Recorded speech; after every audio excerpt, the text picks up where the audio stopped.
My father stood in my kitchen, holding the keys to his 2019 Mercedes, and said the words that would change everything. "This car isn't good enough anymore. I need you to sell your house and buy me the new S-Class. It's what a good daughter does." I was 34 years old, a homeowner, a successful marketing director, and apparently still his personal ATM. I looked at him, at his $800 Ferragamo loafers on my hardwood floors, and said two words I'd never said before. Absolutely not. The silence that followed wasn't peaceful. It was the kind of silence that comes before a storm. What my father did next, what my entire family did, crossed every line I didn't even know existed. But here's what they didn't know. I'd been documenting everything for 3 years, and I had a lawyer on speed dial who specialized in financial elder abuse, except in reverse. Before I tell you how this all unraveled, tell me, where are you watching from?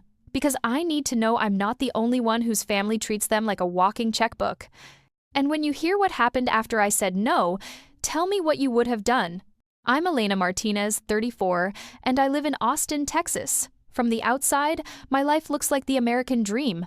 A 3-bedroom house in a good neighborhood, a marketing director position at a tech startup that's about to go public, and enough savings to feel secure for the first time in my adult life. But what most people don't see is the financial hemorrhaging that's been happening for the past 12 years. Money flowing out of my accounts and into my father's lifestyle, like I'm some kind of trust fund he never had to set up. My father, Ricardo Martinez, is 62 years old. He used to own a successful construction company in Houston until he sold it in 2015 for $4.2 million. That should have been enough to retire comfortably, travel, enjoy life. Instead, he burned through it in 7 years on cars, a house he couldn't afford, trips to Europe, and investments in his girlfriend Simone's various business ventures that all mysteriously failed. Simone, by the way, is 41, blonde, and has never worked a day she didn't have to. She met my father 2 years after my mother died, and within 6 months, she'd moved into his house and started redecorating with his credit cards. My brother, Carlos, is 38. He's a real estate agent in Houston who talks about his deals constantly, but somehow always needs to borrow money for rent. He drives a leased Range Rover, wears designer everything, and hasn't paid for his own dinner in probably 5 years. Between him and Dad, I've been funding a lifestyle I can't even afford for myself. It started small, like it always does. Right after I got my first real job at 22, Dad called. "Mija, can you help your old man out? Just $500 for the electric bill. Business is a little slow this month." I sent it immediately. I was proud to help. That $500 became $1,000, then $2,000. Then suddenly, I was covering his mortgage payment just this once, which turned into 6 months of mortgage payments. By the time I was 25, I'd given him $40,000. By 30, it was over $200,000. Now, at 34, I've calculated it. $387,000 over 12 years. That's not helping family. That's funding someone else's retirement while mine evaporates. Every Sunday, there's a family dinner at Dad's house in Houston. I drive the 2.5 hours from Austin because family is everything. And your mother would want us together. The house is a sprawling 5-bedroom in River Oaks that Dad bought after selling his country different company, way more house than he needed, but he wanted to impress his golf club friends. Simone decorated it like a restoration hardware catalog threw up, everything expensive, everything on credit, most of it probably paid for with money I wired. These dinners follow the same script every time. I arrive with wine or dessert, something to contribute. Carlos shows up empty-handed but loud, talking about some massive deal he's about to close. Simone floats around in designer loungewear, occasionally mentioning something she saw at Neiman Marcus. And Dad holds court at the head of the table, talking about his glory days in construction, his investments, his plans. The requests come during dessert. Dad will mention, casually, that the property taxes are due. Or Carlos will say his car payment is late, and could I spot him until his commission check comes through, which it never does. Simone will show me pictures of furniture she wants to buy, subtly suggesting that since I don't have a husband or kids, I must have extra money lying around. I always say yes. I smile, I nod, I transfer the money later that night. Because that's what good daughters do, right? That's what family means. Take care of each other. except it's only flowing one direction, and I'm the only one doing the taking care of. Last month, after another Sunday dinner where I'd agreed to cover Carlos's rent, again, I sat in my car in Dad's driveway and looked at my bank statement. My savings account, which should have had $120,000 in it after years of careful planning and salary increases, had $18,000. My emergency fund was gone. My down payment savings for a bigger house was gone. My retirement contributions had been minimized because I couldn't afford to max them out anymore. I was 34 years old, making $140,000 a year, and I was living paycheck to paycheck because I was supporting 3 adults who made more money than me or had more assets than me and chose not to support themselves. That's when I started documenting everything, every text requesting money, every Venmo transfer, every wire, every excuse. I didn't know what I was going to do with it, but something inside me whispered that I needed proof. Proof that this wasn't normal. Proof that I wasn't crazy for feeling used. 3 weeks ago, the request that broke everything came through a phone call. I was at work, in the middle of a product launch meeting, when Dad called 3 times in a row. I excused myself and called him back, worried something was wrong. "Mija, I need to talk to you about something important," he said, his voice serious. "It's about the Mercedes." I relaxed slightly. "What's wrong with it? Does it need repairs?" No, it's fine. It's a 2019 model now. It's not the image I need anymore. I was at the club yesterday, and Tom showed up in the new S-Class, the 2024. Beautiful car. That's what I need. I processed this slowly. "Dad, your car is 5 years old and runs perfectly." "That's not the point. I need to maintain a certain standard. People judge you by what you drive. You know this." "Okay. So you're calling to tell me you're buying a new car?" "I'm calling to tell you we need to figure out how to make it happen. The new S-Class is $120,000. I was thinking you could sell your house, buy something smaller, and use the equity to get me the car." I stood in the hallway outside the conference room, phone pressed to my ear, wondering if I'd heard him correctly. "You want me to sell my house to buy you a car? It makes sense. You don't need that much space. You're single, no kids. What do you need 3 bedrooms for? You could get a nice condo, probably save money on your mortgage, and I'd have the car I need." Win-win. "Dad, my house is my house. It's my investment, my equity. And I'm your father. I gave you life. I raised you. Now I need help, and you're acting selfish about a house." The word selfish hit me like cold water. Here was a man who'd received nearly $400,000 from me over 12 years, who owned a house outright worth $1.2 million, who had a car that cost more than most people make in a year, calling me selfish for not wanting to sell my home to upgrade his luxury vehicle. "I'm not selling my house," I said quietly. "Elena, don't be dramatic. It's just a house. You can buy another one. I need this car for my reputation, for business opportunities." "What business, Dad? You're retired." His voice turned cold. "Don't disrespect me. You know I have investments, projects. This car is necessary." "Then use your own money." Silence. Long, heavy silence. Then, "What did you just say?" I said, "Use your own money. You sold your company for over $4 million. You own your house. You have assets. Why do you need my house?" "Because I don't have liquid cash right now. It's all tied up. You know this. This is what family does, Elena. We help each other. I've been helping for 12 years, Dad. Maybe it's time you helped yourself." I hung up. My hands were shaking so badly I had to sit on the floor in the hallway. I'd never said no before. Not really. Not like that. And I definitely never hung up on him. Within an hour, the messages started. First from Carlos. "Dad called me. Said you're being difficult about his car situation. What's wrong with you?" "It's just a house." Then, from Simone, of all people, "Your father is so hurt. He only wants what's best for his image, and you're being incredibly selfish. He's given you everything." I turned off my phone and went back to my meeting. But I knew this wasn't over. I'd just declared war without meaning to, and my family was already choosing sides. Except there were no sides. There was just them against me, like always. That night, I called someone I'd met at a networking event 6 months earlier, Catherine Walsh, a lawyer who specialized in family financial disputes. We'd had coffee once, talked about toxic family dynamics and financial abuse. and she'd given me her card. "If you ever need to talk," she'd said. I'd kept the card in my wallet, not really believing I'd ever use it. Now, sitting in my living room in the house my father wanted me to sell, I pulled out that card and dialed. Catherine Walsh. "Hi, this is Elena Martinez. We met at the Austin Women in Business event last year. You said to call if I ever needed advice about family financial issues." I remember. "What's going on?" I told her everything. The 12 years, the $387,000, the request that never stopped, the guilt, the expectations, and finally, my father's demand that I sell my house to buy him a luxury car.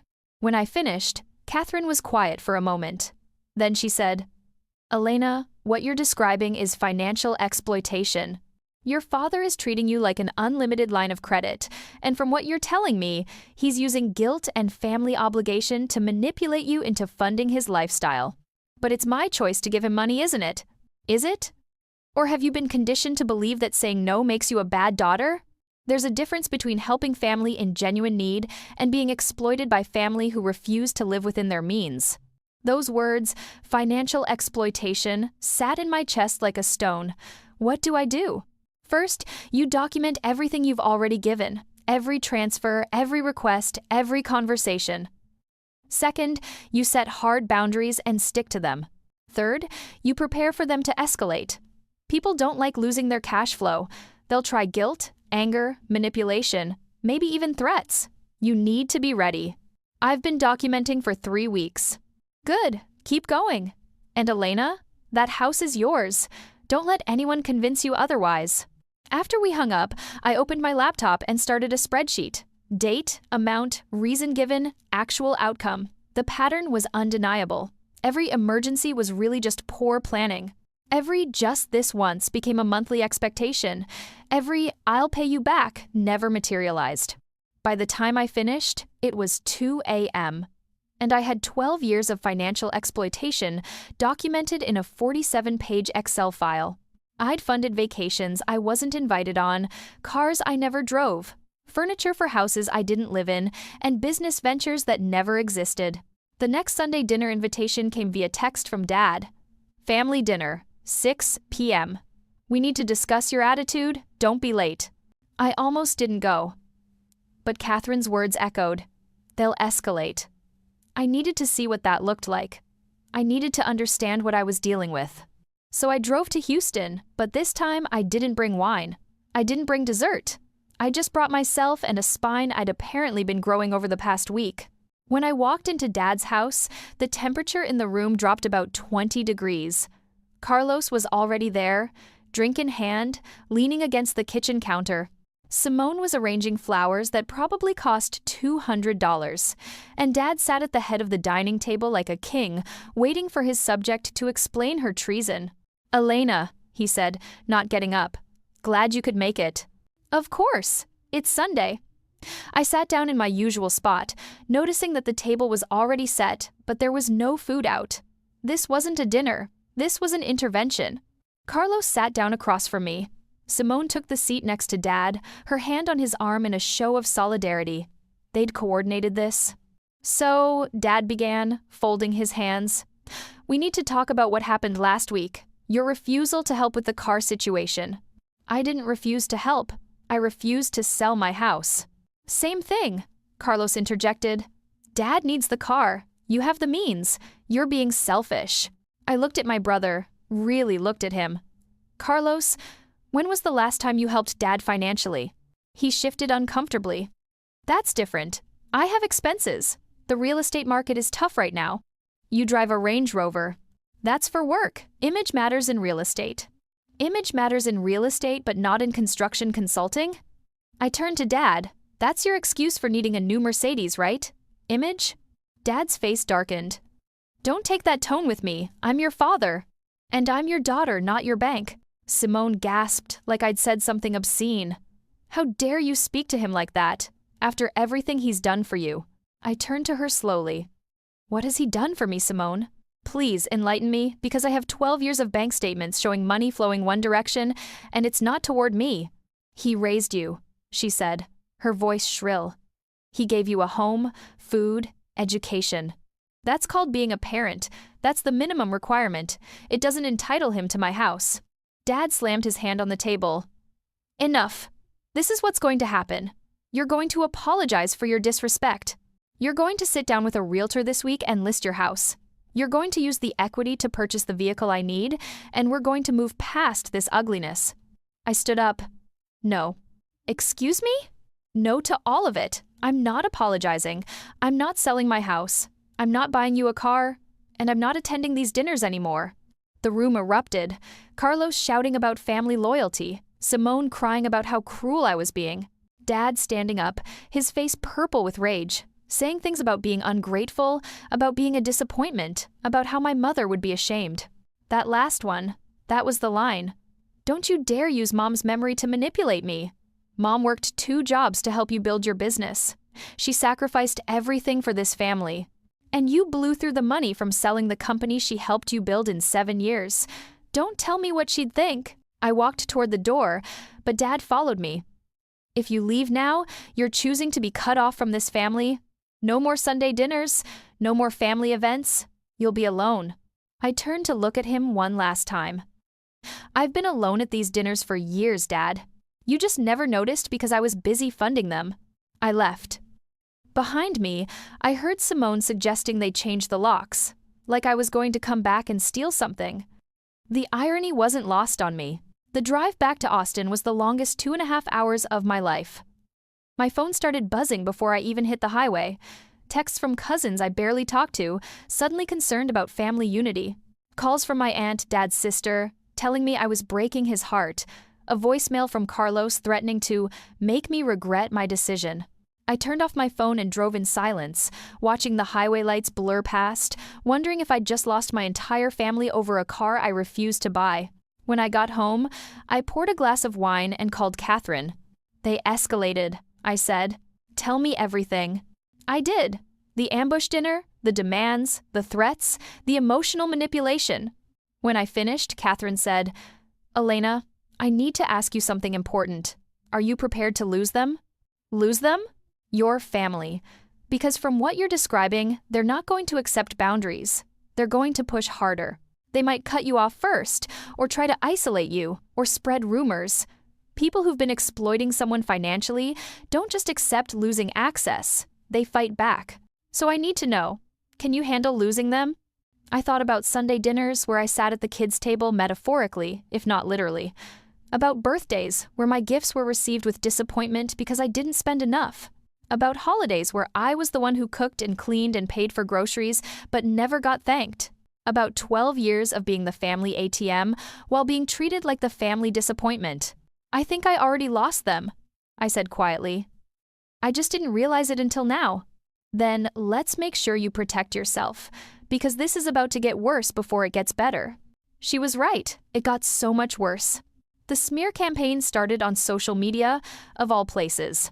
Simone posted a long, emotional Facebook message about how heartbroken she was, that some people put money before family, how Dad was such a generous man who'd given everything to his children, and how sad it was when children forgot where they came from. She didn't name me, but she tagged mutual friends and family members who knew exactly who she meant. The comments poured in. Relatives I hadn't seen in years agreeing, sharing their own stories of ungrateful children, talking about respecting elders. My cousin Maria, who I'd helped with rent money 3 times, commented, "Some people forget their roots." Carlos was more direct. He posted a photo of Dad looking sad, with a caption, "When your own daughter chooses material possessions over helping her father live with dignity, praying for her heart to soften." The private messages were worse. Uncle Ramon, Dad's brother, sent me a long text about family values and how I was spitting on our heritage. Cousins I barely knew lectured me about respect. Even my high school friends from Houston, people I hadn't talked to in years, started commenting on my photos with concerned questions about family troubles. I wanted to defend myself. I wanted to post my spreadsheet, show everyone the $387,000, prove that I wasn't the villain in this story. But Catherine stopped me. "Don't engage," she said firmly. "Don't respond, don't defend, don't explain. They want you to look crazy, desperate, or petty. The more you try to justify yourself, the worse it looks. Stay silent. Let them tire themselves out. So I did. I muted the posts, blocked the harassers, and stayed quiet while my family told the world I was a heartless daughter who'd abandoned her father in his time of need. It was torture, but the social media campaign was just the opening act. The real escalation came when Dad filed a lawsuit. The papers were served at my office, handed to me by a process server who apologized as he gave me the envelope. My boss's assistant watched from the doorway, eyes wide. By lunch, half the office knew I was being sued by my own father. The lawsuit claimed that I'd promised to support him financially in his retirement, that I'd created a verbal contract through years of monetary gifts, and that I was now breaching that contract by refusing to continue support. He was suing for $120,000, the exact cost of the Mercedes, plus emotional distress damages. I sat in the conference room reading the complaint, hands shaking. He'd actually done it. He'd taken me to court over a car I wouldn't buy. Catherine read through it and started laughing. Not cruel laughter, but genuine amusement. This is the weakest lawsuit I've seen in years. Verbal contracts require consideration from both parties. He'd have to prove he gave you something in exchange for your financial support. What did he give you, Elena? Nothing. Just guilt. Exactly. This is a nuisance suit designed to pressure you, embarrass you, and force you to settle. We're going to file a motion to dismiss, and then we're going to countersue. Countersue for what? Unjust enrichment, financial exploitation, and abuse of process. He's taken $387,000 from you under false pretenses. He used familial guilt to extract money while having sufficient assets to support himself. That's exploitative behavior, and we can prove it. The next 2 months were a nightmare. Discovery meant both sides had to provide financial documents. I handed over my 12 years of transfers, texts, and receipts. The documentation was damning in my favor. But Dad's financial disclosure was even more revealing. Turns out, he hadn't spent all $4.2 million from his business sale. He had $890,000 in investment accounts I didn't know about. He had the house worth $1.2 million, owned free and clear. He had a pension paying $60,000 a year. He had Social Security starting next year. And he had 3 cars, not just the Mercedes. The others were in Simone's name for tax purposes. The man who told me he had no liquid cash and needed me to sell my house had almost $1 million in investments. Catherine filed the motion to dismiss his lawsuit with a 43-page brief detailing his actual financial status and highlighting that he'd misrepresented his situation to extract money from his daughter. She also filed our countersuit for $387,000, plus interest and legal fees. The judge dismissed Dad's lawsuit in 20 minutes.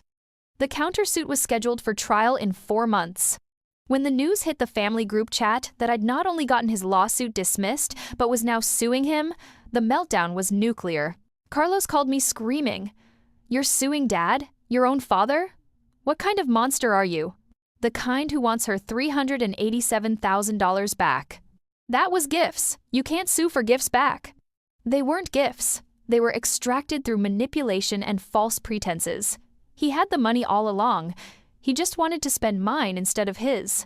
You'll never be part of this family again. You know that, right? Mom would be disgusted. I hung up.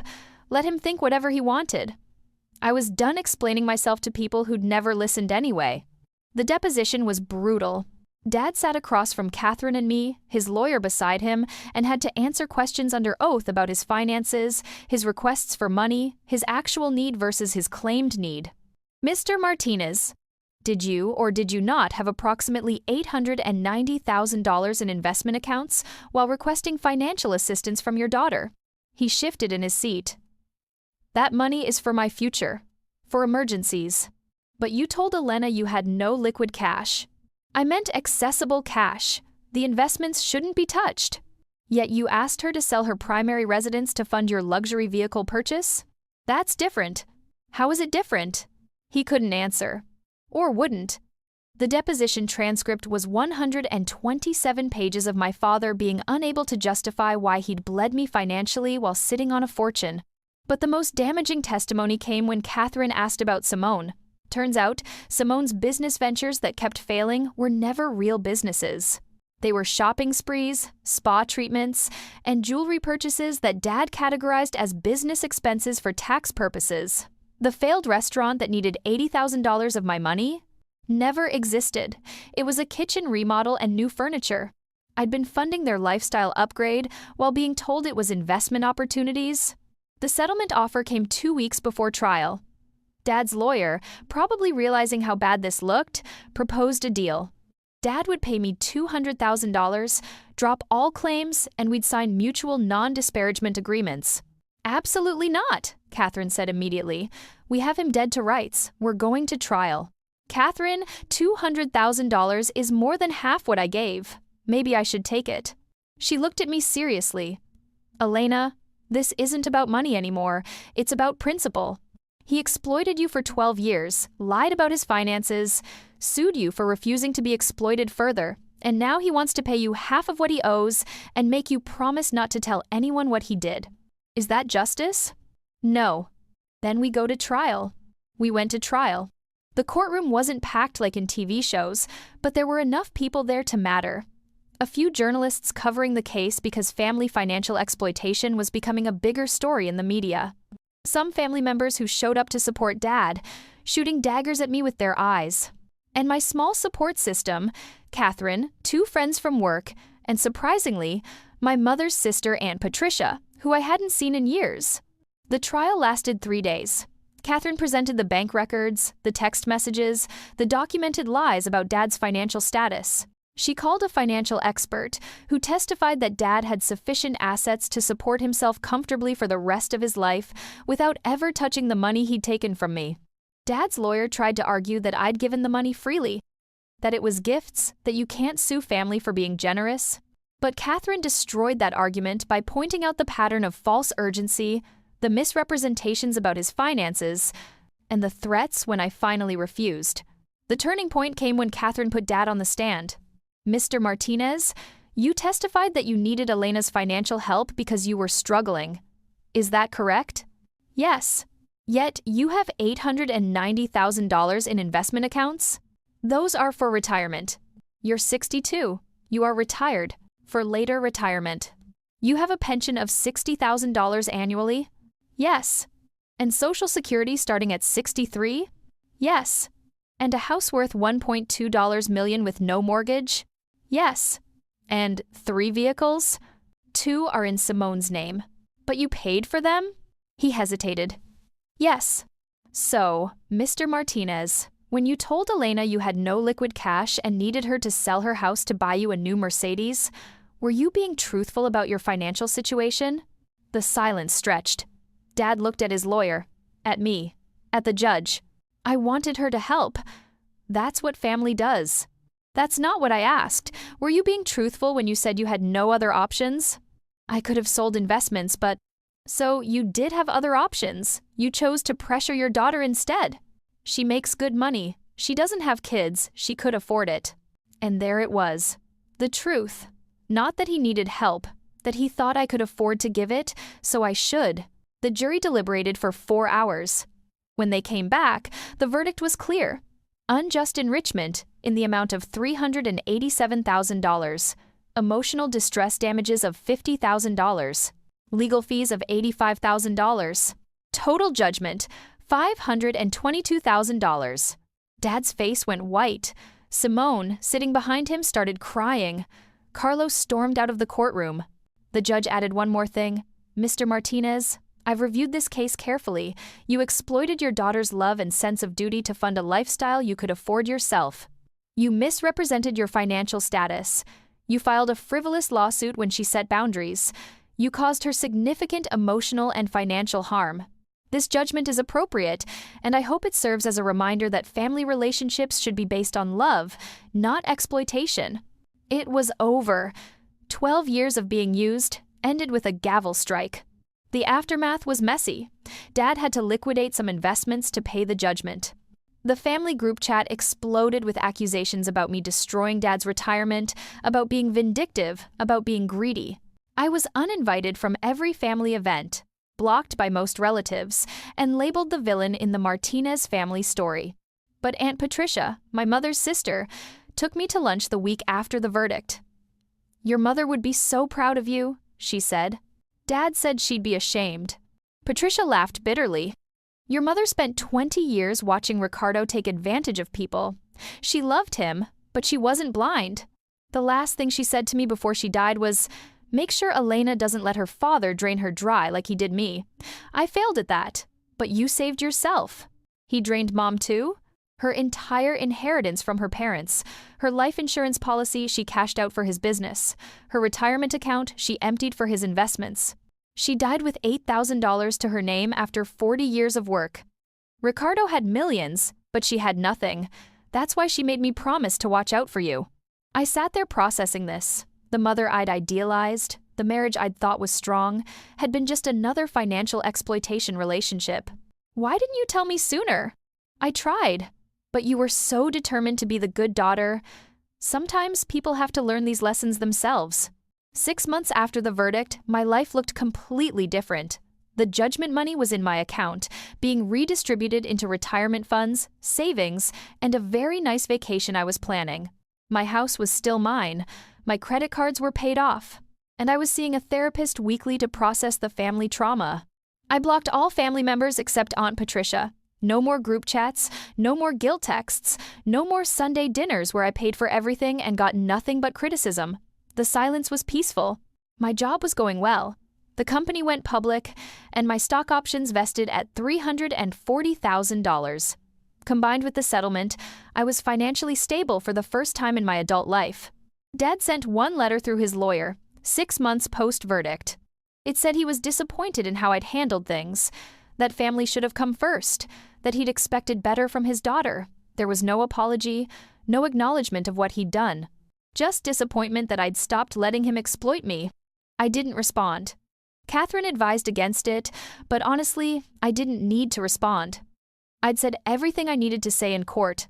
Under oath, with evidence. Carlos tried to reach out once through a mutual friend. The message was that Dad was struggling financially now, that the judgment had hurt him, that maybe I could help out a little, just to ease tensions. I laughed so hard I cried. The audacity was almost impressive. My response, delivered through the same mutual friend, was simple. Tell Carlos that Dad has $368,000 left in investments, a house worth $1.2 million, and a pension. If he needs money, he can liquidate his assets like he made me do. I'm not a bank anymore. I heard later that Simone left Dad 3 months after he paid the judgment. Turns out, her love was as transactional as his parenting. She'd moved on to a retired doctor in Dallas who apparently had better liquid cash flow. Dad was alone in his big house, probably finally understanding what it felt like to be used for money. I didn't feel triumphant about it. I just felt tired. Tired from carrying people who refused to carry themselves.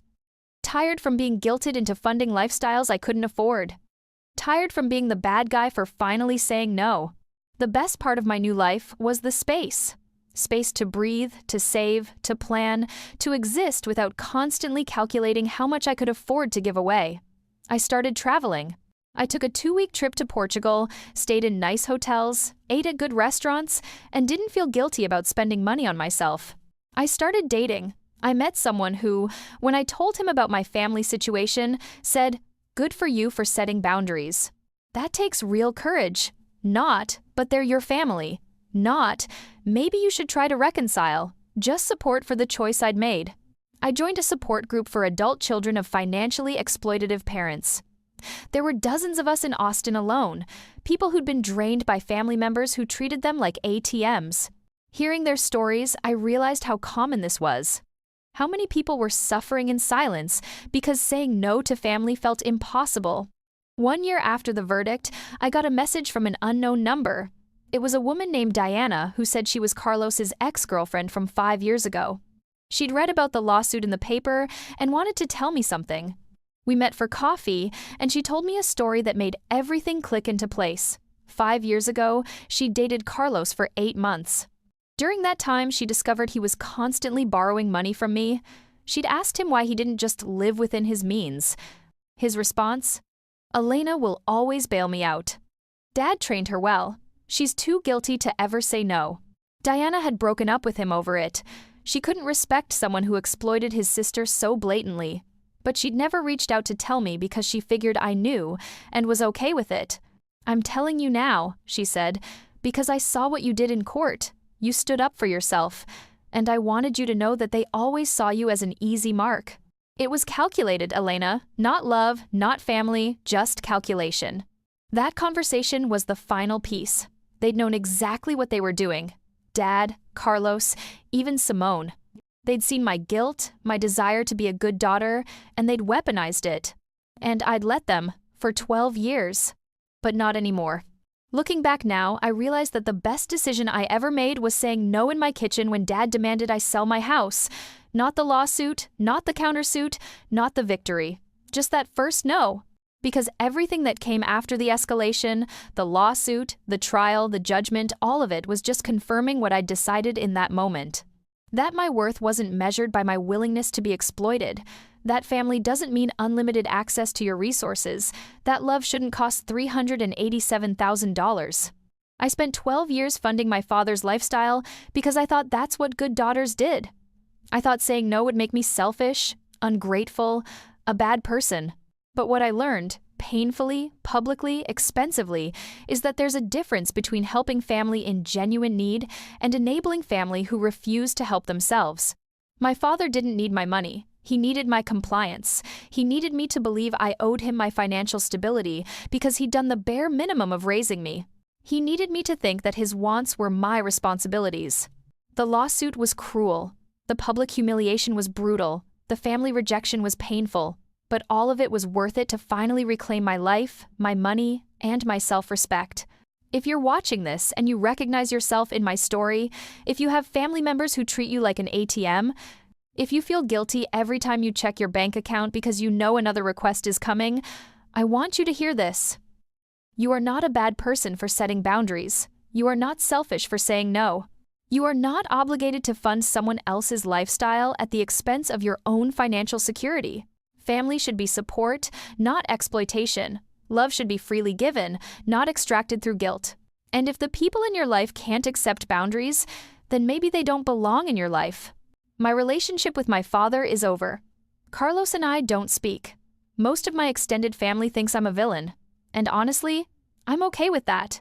Because I'd rather be the villain in their story than the victim in mine. I own my house. I have savings. I'm planning for retirement. I go on vacations. I date someone who respects me. I sleep peacefully without wondering when the next financial emergency text will come. I'm 35 now, 1 year post-verdict, and I'm finally living the life I should have been living all along. The life I could have had 12 years ago if I'd said no the first time Dad asked for $500. That's the real cost of not setting boundaries. Not just the money, though $387,000 is significant, but the years. The opportunities, the peace of mind, the relationships I didn't pursue because I couldn't afford to date when I was funding 3 other adults, the dreams I postponed because my money was already allocated to someone else's wants. You can't get those years back, but you can stop the bleeding, cut off the exploiters, and start building the life you deserve. My father wanted me to sell my house for his car. I said no, and that no saved my life. Thank you for watching my story. If this resonated with you, if you've ever been the family ATM type, boundaries in the comments. Share this video with anyone who needs to hear that it's okay to choose yourself. Subscribe for more stories about people who finally said no to family exploitation. And remember, you don't owe anyone your financial security. Not your parents, not your siblings, not anyone. Your money is yours. Your house is yours. Your life is yours. Protect it.